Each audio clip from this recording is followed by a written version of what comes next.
Dahil sa sunog, 500 pamilya ang nawala ng tirahan sa Zamboanga City kagabi. At habang pinapatay ang apoy, isang lola ang nahirapang huminga. Habang nabalian naman ng braso ang bumperong nahulog mula po sa bubungan ng bahay. Narito ang report ni Oscar Oida. Nagngangalit na apoy ang bumulaga sa mga residente ng Barangay Kampong Islam sa Zamboanga City kagabi. Ang ilang residente sa kanal na sumalok ng tubig para tumulong sa pagpatay sa apoy.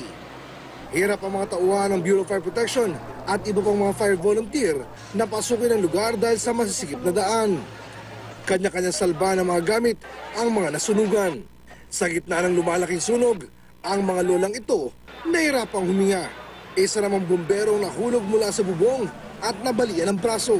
Kwento ng isang leader sa komunidad, alas 6 ng gabi raw nang mag-brownout sa kanilang lugar. Matapos ito, bigla na lamang doon sumiklab ang apoy na kumalat sa tinatayang 1 hektarya ng lupaing kinatitirikan ng mga barong-barong.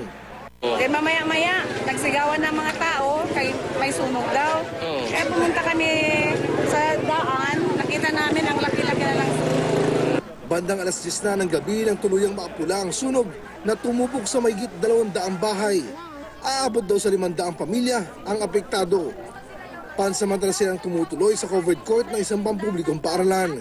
Inaalam pa ng mga otoridad ang sanhi ng sunog at halaga ng mga naabong ari-arian.